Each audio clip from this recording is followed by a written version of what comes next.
Now, as we just discussed in our previous segment, a lot of unlikable candidates are throwing their hat into the 2024 ring, and that includes the incumbent, President Joe Biden. As we know, President Biden is unlikable thanks to our friends at Rasmussen Reports. According to a new poll sponsored by Matt Palumbo, the majority of Americans disapprove of Joe Biden's presidency.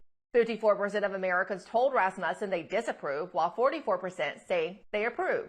So Rasmussen asked likely voters, quote, if Ron DeSantis won the Republican nomination in 2024 against President Joe Biden, who would your vote favor? Now, surprisingly, when they asked this question back in April of this year, 46% of likely voters sided with DeSantis over Biden. But Rasmussen asked that question again this month, and it looks like DeSantis lost his margin over Biden. DeSantis in the month of June is only receiving 44% of the support, and Joe Biden is also now at 44% as well. So what does this all really mean? Join us now to discuss the context as usual as the head pollster for Rasmussen Reports, Mark Mitchell. Welcome back. You know, I've been waiting to see this because we've been kind of wanting to gauge how DeSantis would poll after the official announcement because he's been campaigning for a while unofficially. Now it's official. So what does this mean? Why is DeSantis losing support? I mean, is it bad media? Because the media is definitely going after him. Is it that he's out there on the road and maybe he's not resonating very well for voters? I mean, can you put this into context for us? The only thing I can think of that happened is that announcement. That's really the only thing that happened between those two polls. And public opinion's tricky. It's always tough to predict. Especially with a candidate like DeSantis, who people have been projecting was going to enter the race for a long time.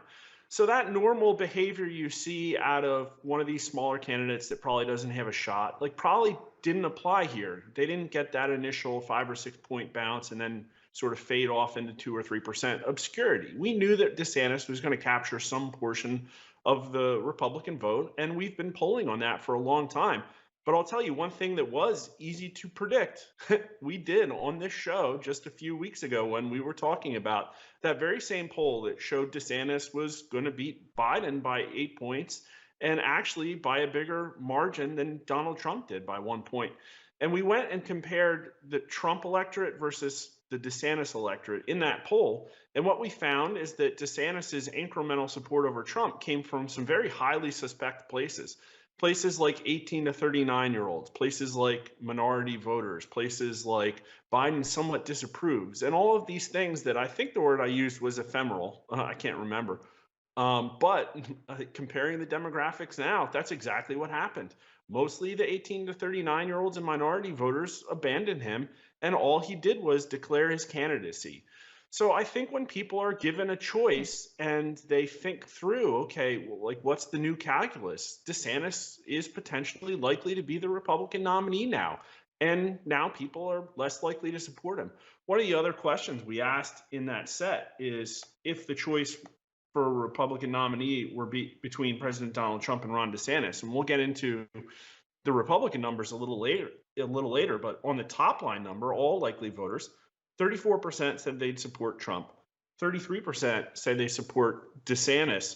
But when push comes to shove, DeSantis is only getting 56% of the people that say that they would support him for the Republican nomination, and 40% proceed to vote against him and vote Biden when they're given a hypothetical 2024 matchup between DeSantis and Biden.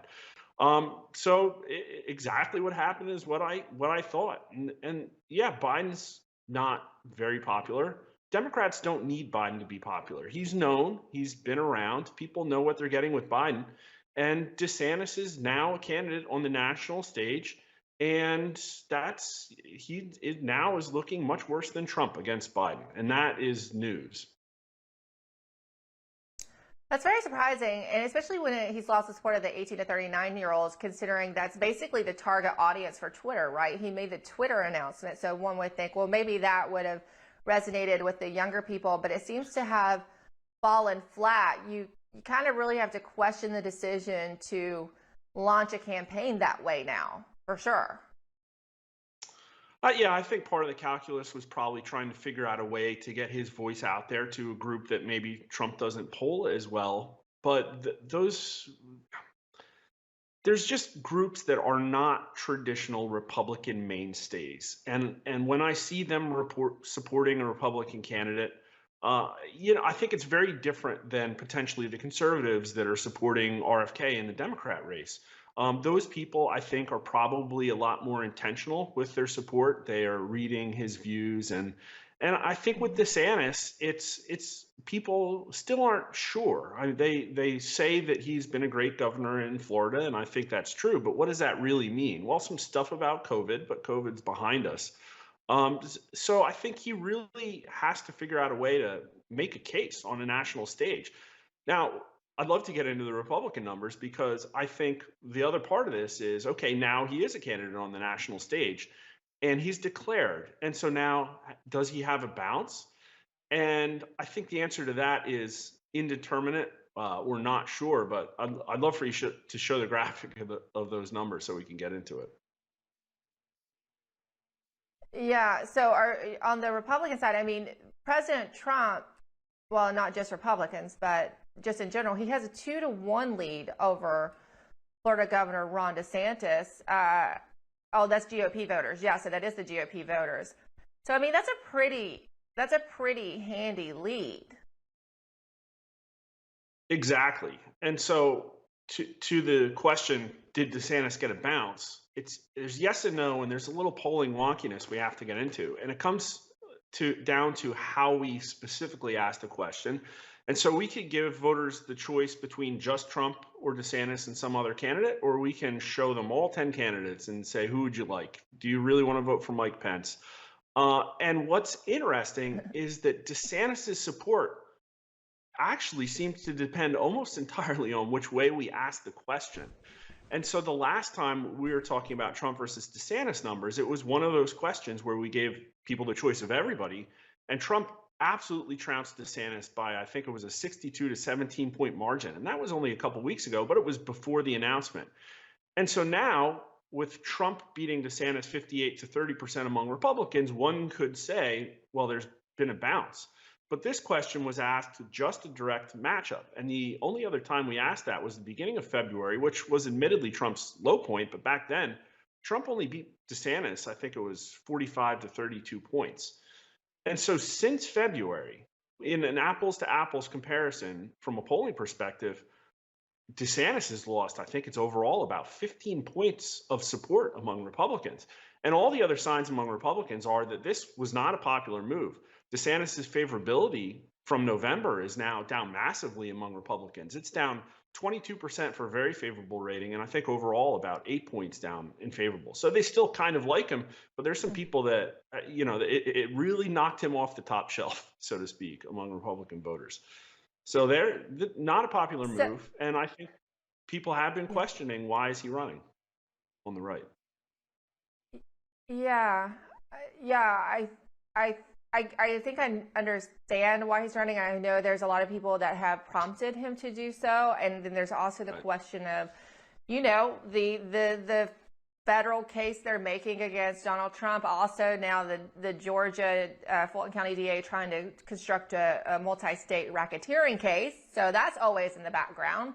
But I don't think they've really factored into what the political ramifications could be for DeSantis if this does not go well. Someone who had a very bright future in politics, and now it could go one way or the other, and that's the calculus you usually have to factor in, and I'm not sure that has been factored in this time.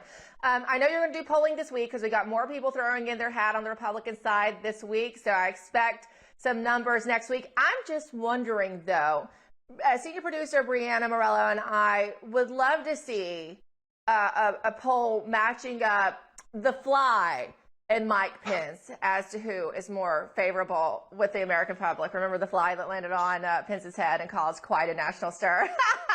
Oh, absolutely. I think there's a well-known Twitter account called Mike Pence's Fly, and I actually want to go check after this to see who has more followers, if it's Mike Pence or The Fly.